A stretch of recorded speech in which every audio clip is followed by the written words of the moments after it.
Graças a Deus, né, queridos? Muito frio? Pouquinho, né? Mas fiquem tranquilos aí que, segundo se fala, se comenta nos bastidores, o ar está a caminho. O ar frio, né? O vento minuano. Não, brincadeira. Tá vindo aí, se Deus quiser.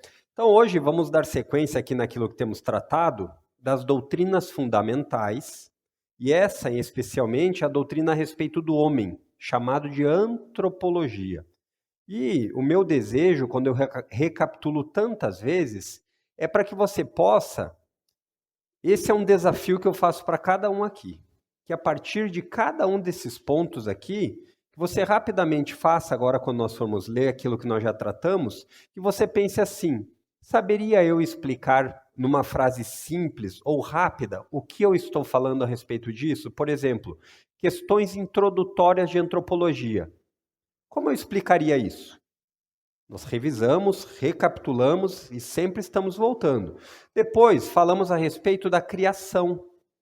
O que eu explicaria a respeito disso, dessa palavrinha criação? Eu me colocaria com uma posição bíblica e entenderia aquilo que eu vou explicar ou eu não saberia dizer? Depois falamos a respeito da concepção da origem da alma.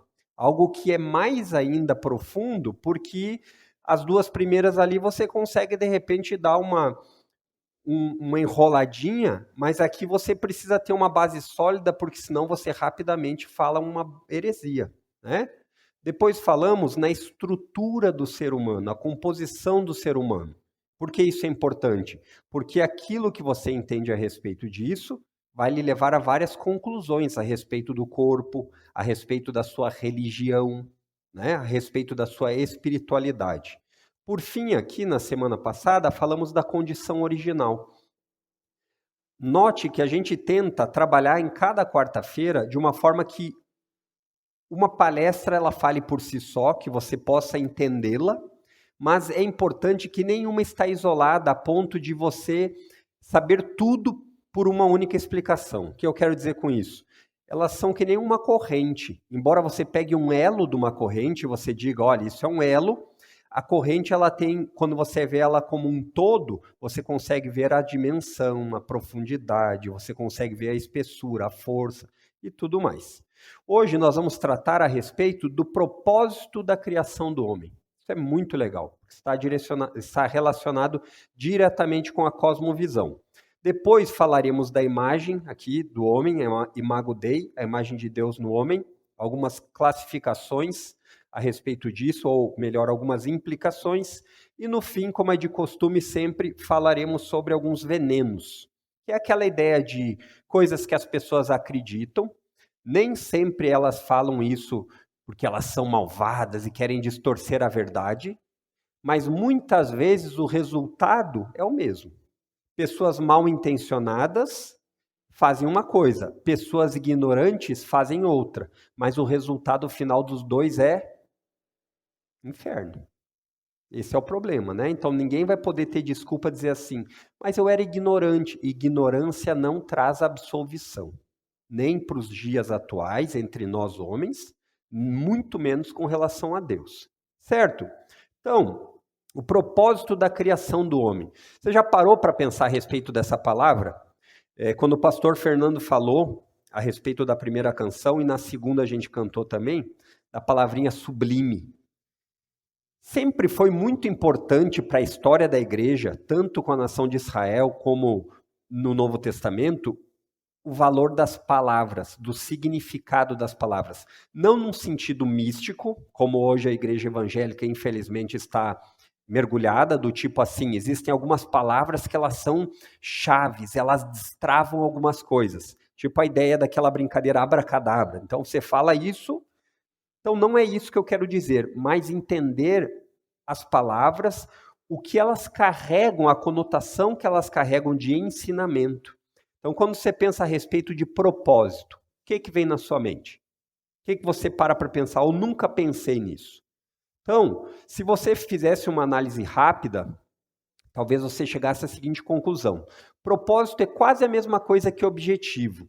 A gente diria, olha, não está tão errado assim. Por quê? Porque quando você, por exemplo, compra um celular, você compra um celular com um propósito, não é? Você compra ele com uma intenção que ele faça alguma coisa que você está esperando. Então, tem gente que, por incrível que pareça, compra um celular, mas não é para falar nele. É para tirar foto e para um monte de coisa, né? Mas o ponto é, nós temos uma definição clara a respeito de propósito das coisas que nós queremos usar. Não temos? Temos. Quando você compra por exemplo, você vai para a praia, você compra um protetor solar com um propósito. Não é deixar dentro do carro. Estão entendendo onde eu quero chegar? Então, todas as coisas, quando nós pensamos nelas, todas têm um propósito. Nem todas são imediatamente pensadas, olha, eu compro um pão e eu vou pensar no propósito do pão. Mas até o pão tem um propósito, né? Tirar sua fome e tudo mais. Mas quando nós falamos a respeito do homem, de você já parou para pensar algum dia dizendo assim, qual é o propósito da minha existência? Já. Essa talvez seja uma pergunta que a maioria das pessoas não pensam, mas elas mesmo assim elas vivem e interagem por meio da resposta a essa pergunta. Então, muitas vezes, a resposta que nós vamos levar a respeito disso, ela está relacionada com o que nós acreditamos das outras coisas que nós falamos, da antropologia. Questões introdutórias, criação do homem, constituição do ser. Então, aqui, nós chegaríamos a essa resposta.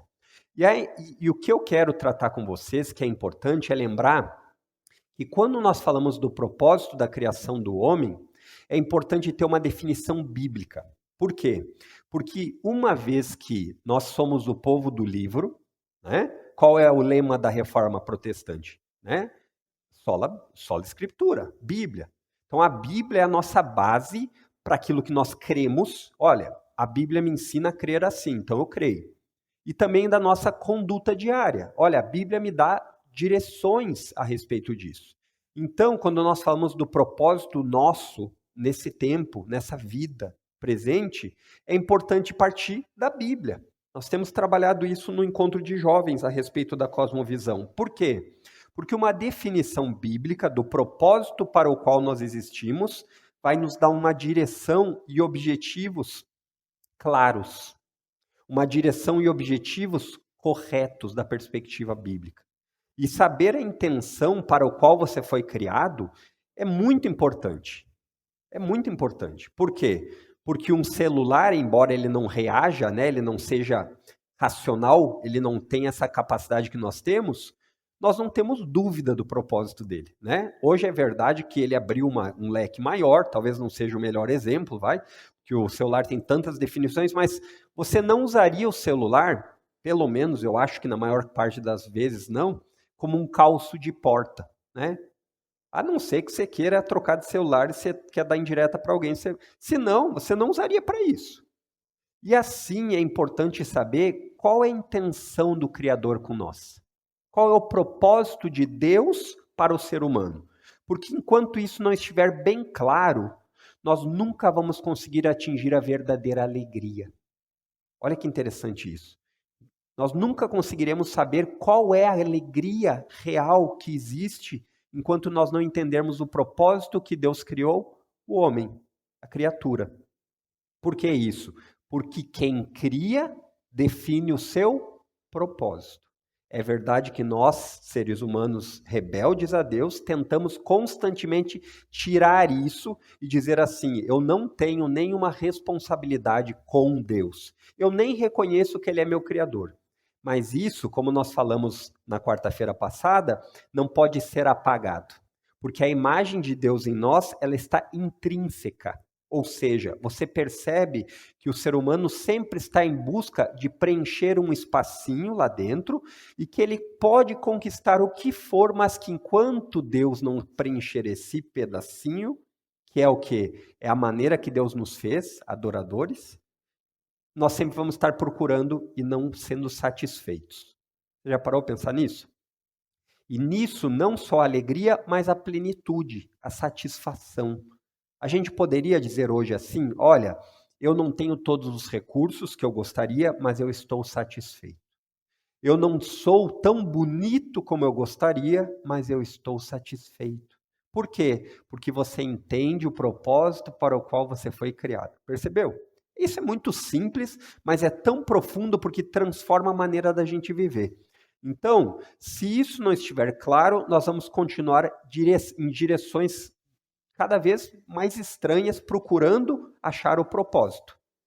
É isso que o ser humano tenta há tantos e tantos anos. Qual é o propósito? Né?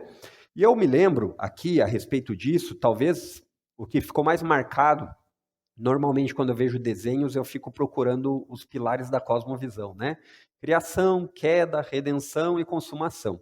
E um dos desenhos que eu devo ter visto pelo menos umas 15 vezes, talvez agora mais, com a Duda e com a Manu umas 15, depois agora com o Rafael chegando mais umas quantas, é o Toy Story. E no primeiro filme, tem um episódio que eles estão fazendo uma reunião lá no quarto, antes do Andy, o Andy tá de aniversário, antes dos coleguinhas do Andy chegar e tudo, e os brinquedos novos virem, e num determinado momento o Woody, que é o cowboyzinho, não sei se vocês viram, mas recomendo, vejo, porque é um desenho espetacular, ele está conversando e ele diz algo mais ou menos assim, olha, eles estão preocupados que o Andy vai deixar eles de lado, porque vai chegar brinquedos novos, e aí ele diz assim, olha, eu existo para ser o brinquedo do Andy. Se eu não for mais o brinquedo do Andy, eu não terei mais propósito de vida. Percebeu a profundidade disso? Ele sabia um boneco, logicamente que o desenho nunca é tão inocente assim, o boneco sabia o propósito para o que ele existe. Isso fica claro no filme e deveria ser claro para nós seres humanos. Então, enquanto nós não entendermos o objetivo da criação, nós sempre vamos estar correndo atrás do vento. Lembram desse livro do sábio escritor dizendo que tudo é vaidade? Em que sentido? No sentido que você não vive para o propósito que você foi criado. Deixa eu mostrar aqui uma citação muito interessante a respeito da criação do homem. Diz assim, essa citação, somos criaturas divididas, correndo atrás do álcool, sexo e ambições. E com isso nós desprezamos a alegria infinita que se nos oferece. Essa alegria infinita está disponível. Como uma criança ignorante que prefere continuar fazendo seus bolinhos de areia numa favela, imagine a situação. Então ela está lá na favela, ela tem aquela areia suja na frente do casebre dela, e ela está lá brincando com a areia. E ela está muito feliz com aquilo, por quê? Porque ela é ignorante, ela não sabe o que é passar umas férias na praia. Então, quando C.S. Lewis fala a respeito disso, ele está dizendo a respeito disso. O homem foi criado com um propósito, e dentro desse propósito está ter uma alegria infinita, encontrada em quem? Em Jesus Cristo. Mas o ser humano ele é tão ignorante, que ele prefere, ao invés de abraçar essa alegria infinita para o qual ele foi criado, ele prefere continuar brincando com coisas que não satisfazem. Percebeu? E se você parar para analisar, nós crentes lutamos com muitas coisas parecidas com essas. A diferença é que nós somos capazes de reconhecer o erro e voltar para o propósito. Mas os seres humanos sem Cristo, eles continuam correndo atrás disso. Aí, ele se satisfaz por algum tempo com a riqueza, mas a riqueza não é suficiente porque ele não tem uma companheira ou um companheiro. Aí ele arranja uma companheira e um companheiro, mas logo depois ele quer trocar, porque já não satisfaz mais. E percebe que ele fica continuando como se o problema estivesse no exterior e não no interior. Então isso é muito importante que saibamos a respeito do propósito da criação. E o propósito da criação do homem é melhor definido num catecismo chamado Catecismo Maior de Westminster. Ele foi feito lá no ano de 1643. Ele tem o Catecismo Maior, que é um compêndio do maior, um livro maior de perguntas e respostas, e depois tem o Catecismo Menor e tudo mais. O que é um catecismo? Um catecismo ele foi um ensino desenvolvido pós-reforma protestante, por quê? Porque se percebia como os crentes, inclusive os líderes, eram ignorantes biblicamente. Eles confessavam a fé, mas eles não sabiam muitas vezes explicar coisas simples. Então você vai ver lá Martinho Lutero fazendo um catecismo, você vai ver aqui nessa Assembleia de Westminster, que vem da ideia presbiteriana, fazendo um catecismo. Que qual era a ideia? A ideia do catecismo era, por meio de perguntas e respostas, deixar a base bem estabelecida, inclusive se precisasse memorizando, decorando, mas o objetivo nunca foi decorar por si só, mas que essa verdade simples estivesse tão estabelecida que aí você pudesse trabalhar a partir delas. Por isso que um catecismo é algo que não tem idade. Deve começar desde o menorzinho, no mais infante, na criancinha, assim que você conseguir, mas ela deve ser aprofundada por nós. Então tem vários catecismos maravilhosos. Inclusive na escola infantil, nós vamos começar a abordar catecismo com eles. Por quê? Porque a pergunta e a resposta é uma forma de você gravar ensino. Então, nesse catecismo de Westminster, ele vai falar com precisão o propósito da criação do homem. O propósito da criação do homem, uma pergunta e uma resposta. Então, a pergunta número 1 diz assim: qual é o fim supremo? Lembram do valor das palavras? Esse pessoal, quando ele escreve isso, ele quer trazer uma intenção supremo. A ideia do principal, do máximo. O que é o objetivo, o que não dá para deixar de lado. Né? O que é importante é de tal forma que você tem que partir disso. Então, qual é o fim supremo e principal do homem? Então, isso, na pergunta, já está embutido aqui que o homem tem um propósito. Né? E existe um propósito principal. Não quer dizer que não existam propósitos secundários, mas existe algo que é o que vai guiar tudo o resto. Entendeu?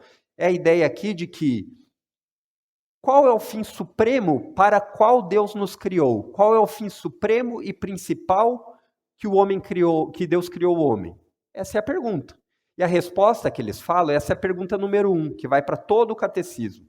A resposta é: o fim supremo e principal do homem é glorificar a Deus e deleitar-se nele para sempre. Olha que interessante. Então ele está dizendo assim: o homem, ele foi criado, o ponto mais alto do que ele foi criado é para que ele possa, com a sua vida, glorificar a Deus. Glorificar a Deus é algo que a gente faz quando a gente reconhece quem Ele é. E ao reconhecer quem Ele é, nós queremos honrá-lo por meio das nossas vidas. Não está relacionado com uma troca. Então nós glorificamos a Deus e aí Ele nos dá algo de volta. Não, é porque Ele nos deu já. Ele nos amou primeiro, Cristo vem e morre por pecadores, e se nós cremos nisso, nós somos libertos daquilo que nós falamos, daquele pensamento ignorante. E aí nós conseguimos entender que o fim para o qual nós fomos criados é a glória de Deus. E isso é muito abrangente, demais. Não se resume apenas à quarta-feira aqui. E isso sempre foi muito claro para os reformadores, para os puritanos, que a vida não se divide em vida religiosa e vida não religiosa. Não é assim. Lembram? Isso nós falamos. Nós somos um ser completo. Então essas divisões elas não podem existir. E quando eu penso aqui a respeito disso, me vem à memória justamente essa ideia. Será que nós paramos como crentes para pensar que o propósito da nossa vida não somos nós mesmos? Isso mudaria muita coisa. Só que nós muitas vezes não queremos pensar isso, não é verdade? Então vamos abrir aqui algumas bases bíblicas a respeito disso para falar sobre esse ponto do propósito da criação do homem. Abra aí sua Bíblia no Salmo 73, dos versos 24 a 26.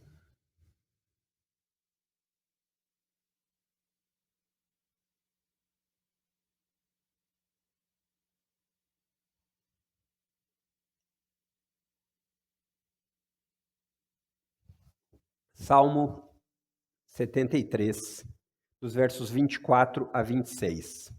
Olha o que o salmista diz. Tu me guias com teu conselho e me conduzes a um destino glorioso. Quem mais eu tenho no céu senão a ti? Eu te desejo mais que qualquer coisa na terra. Entendeu? Entendeu onde o salmista está indo? O salmista não está dizendo assim, olha, eu não gostaria de ter prosperidade. Não é o problema, não é isso.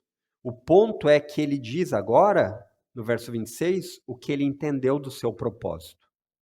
Minha saúde pode acabar e meu espírito fraquejar, mas Deus continua sendo a força do meu coração.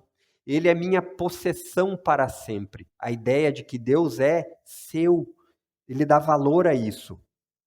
Deus é como uma herança para o salmista. Embora o salmista possa perder tudo nesse tempo presente, ele tem uma herança que não se corrompe. Ele tem uma esperança num futuro que não pode ser desfeita. E ele vive a partir dessa perspectiva. Essa é a ideia. E isso é importante que fique claro na nossa mente. A ideia de que nós vivemos aqui, não devemos desvalorizar esse tempo, porque ele é importante, mas ele não é tudo o que há, e nós não fomos criados apenas para isso. Então, é importante trabalhar? Claro que é. Você deve trabalhar, principalmente vocês homens, como líderes da família.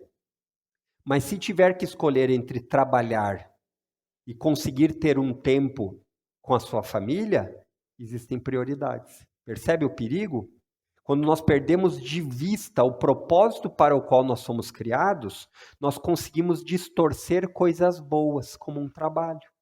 Ah, o pastor falou que não é para trabalhar, é para ficar em casa tomando chimarrão. Não é isso que eu estou falando. Não vá colocar na minha conta isso. O que eu estou dizendo é que quando nós entendemos o propósito para o qual nós somos criados, que é para a glória de Deus, todas as coisas que a gente vai fazer, esse será nosso objetivo. Então, se eu estou fazendo uma limpeza, a minha mãe e o meu pai não precisam ficar me olhando se eu estou escondendo o pó para baixo do tapete, porque eu faço para a glória de Deus. Se eu vou trabalhar, embora o meu chefe possa ficar desconfiado, ele não precisa nem me olhar, porque eu vou me esforçar tanto, porque o meu objetivo é que Deus seja glorificado por meio do meu trabalho, para que Ele seja exaltado e, consequentemente, um monte de pessoas vão ser abençoadas por esse trabalho. Mas o meu objetivo principal e supremo não é a glória dos homens e nem a minha, mas é a de Deus. Isso muda tudo. Abra agora em Isaías 43, verso 7.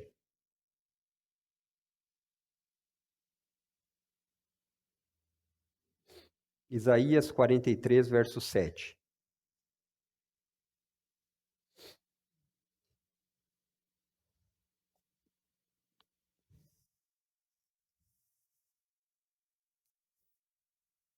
Aqui é bem interessante esse texto aqui, que está falando a respeito da salvação de Israel, né?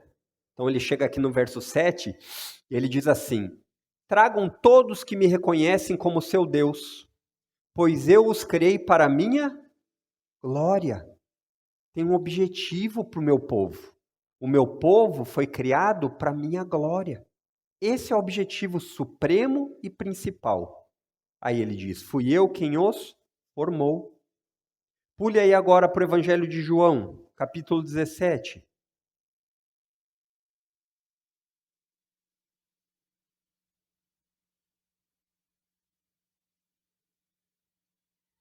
Dos versos 22 a 24.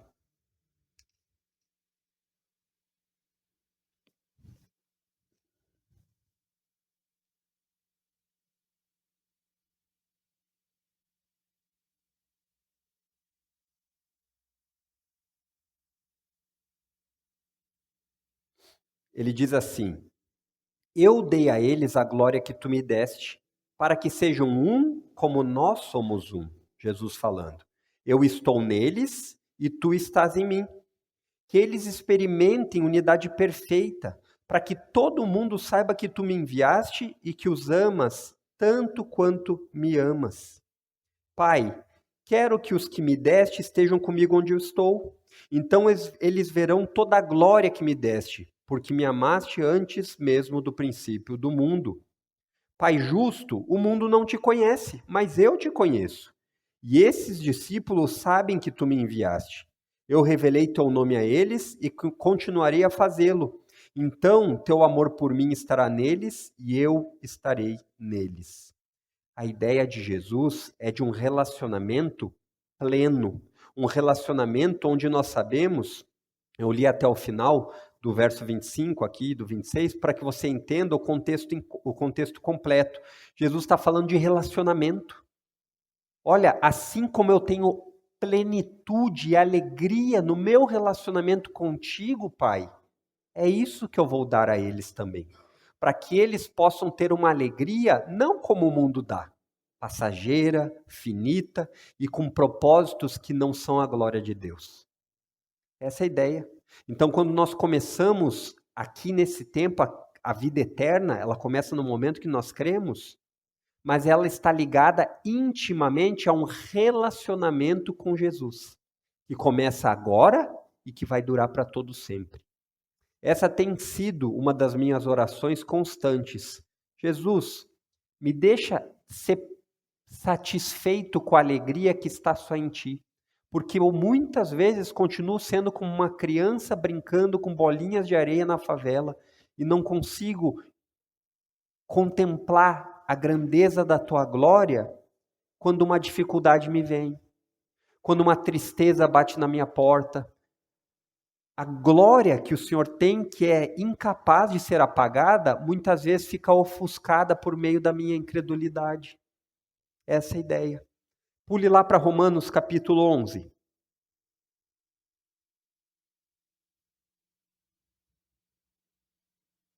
Verso 36.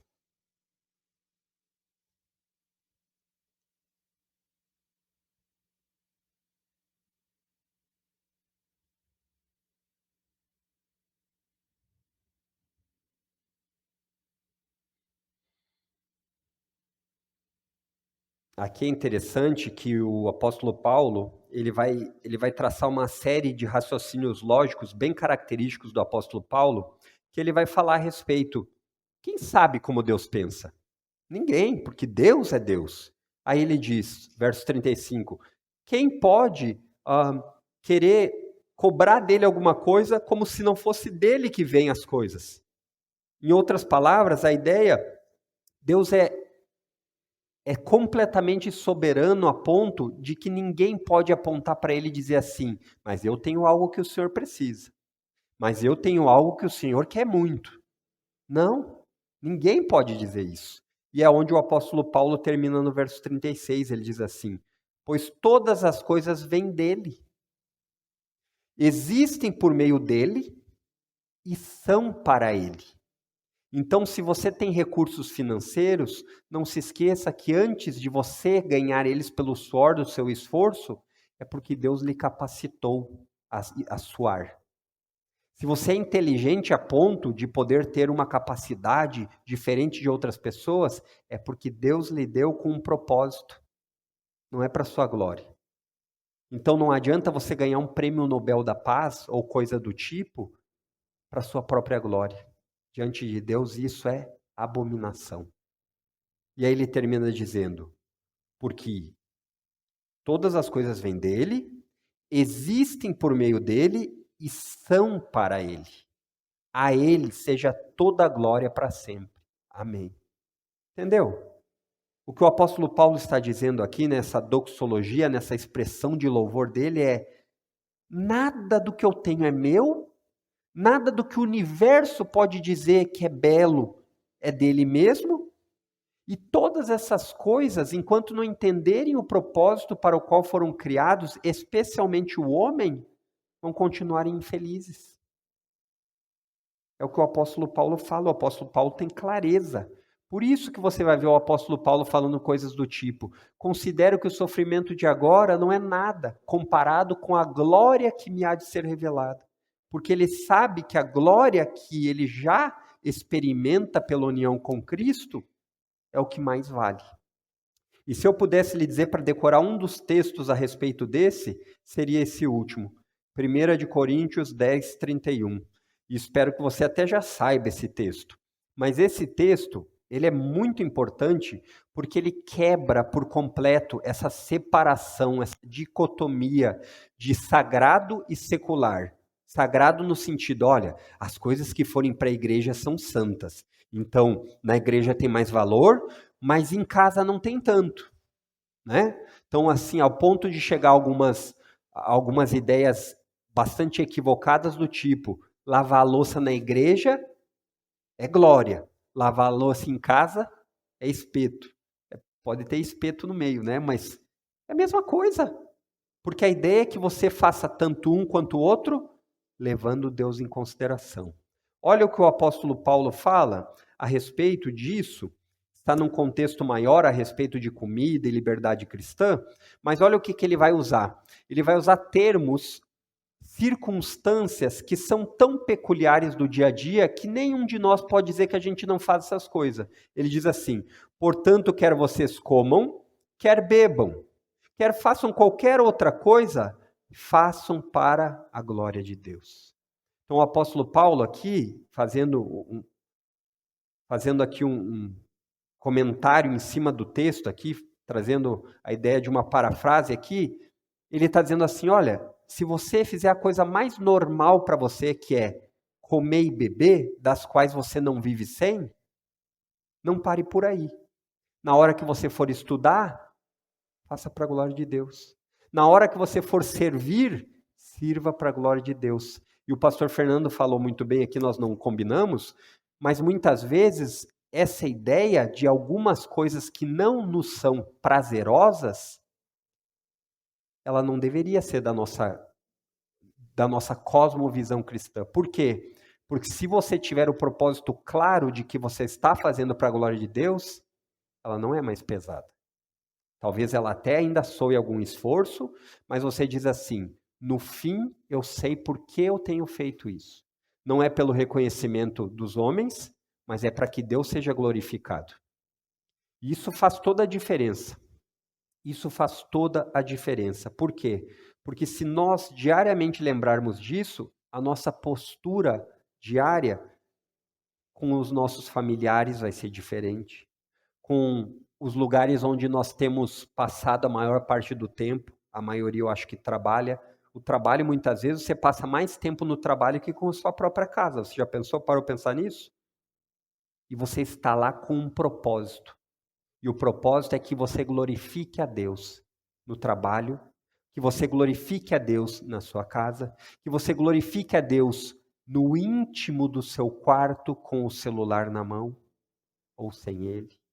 Então, o ponto é, não existe nada que seja muito insignificante ou algo que seja muito grandioso para que você não possa glorificar a Deus. Isso é importante que você grave. Qual é o propósito do homem?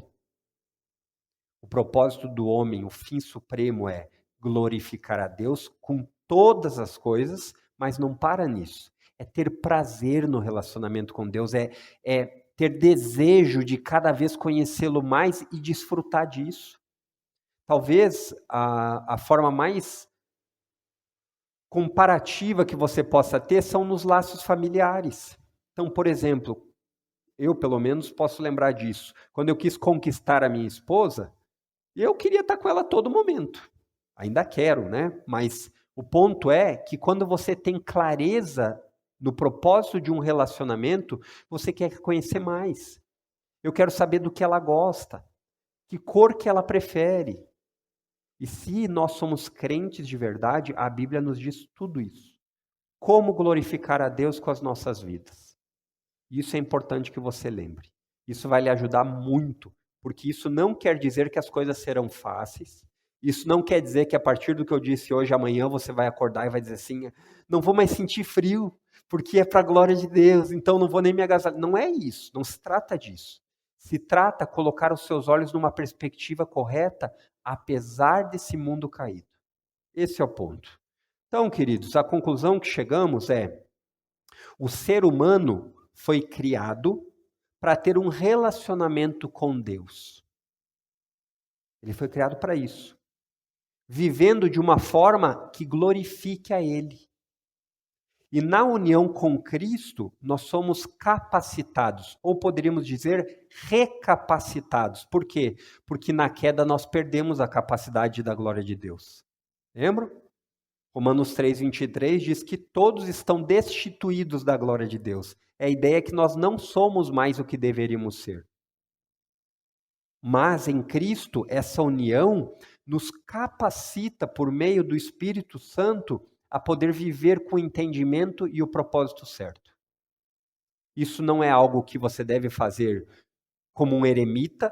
A igreja existe para isso, para nós nos edificarmos mutuamente. Irmão, existe uma forma que você pode glorificar a Deus mais assim, assado? Olha, estou em dúvida, irmão, você poderia me ajudar? Meu trabalho tem me trazido algumas dificuldades. A igreja existe para isso. A igreja existe para que o corpo se ajude mutuamente em amor. Mas é importante que você lembre que o propósito não é a sua glória. Se você quiser ser uma pessoa sempre de destaque, isso não é necessariamente errado, mas se esse for o seu objetivo, você vai ver que rapidamente Deus vai esmagá-lo, porque Deus não reparte a sua glória com ninguém. Então, se Deus tiver que lhe esmagar para lhe trazer para perto dele, pode ter certeza que ele não vai ter nenhum pensamento assim, mas eu não vou tirar a glória do Adriano. Ele vai. E que ele faça isso, para nos trazer para perto dele cada vez mais. Certo, queridos? Vamos ter uma palavra de oração? Feche os seus olhos por um instante e oremos. Pai Santo, obrigado por esse tempo juntos aqui. Nos perdoa porque, começando em mim, tantas vezes nos esquecemos do propósito para o qual nós somos criados, que é a Tua glória. Nos ajuda a meditar nisso. Nos ajuda a lembrar disso. Para que não sejamos como crianças inconstantes, jogadas de um lado para o outro, por qualquer ensinamento que parece ser novo. Mas nos traz cada vez mais convicção ao coração. Que nós sejamos homens, mulheres que vivem para a Tua glória. Que nós queiramos criar nossos filhos para a Tua glória. Que nós tenhamos o desejo cada vez maior de ver a Tua glória sendo exaltada nesse mundo em trevas. Nós precisamos de coragem para isso, te pedimos da Tua coragem que o Senhor nos dê, porque tantas vezes demonstrar a Tua glória vai ser motivo de piada, motivo de chacota, motivo até mesmo de perseguição. Mas nos ajuda a ter a clareza de que a herança que nós temos por meio de Cristo não pode nos ser roubada, não pode ser desfeita, nem mesmo com a morte. Ajuda-nos a lembrar disso, para que nos dias maus e difíceis nós possamos ter clareza no propósito que fomos criados. Esse é o nosso desejo e oração. Amém, queridos. Até domingo, se Deus quiser.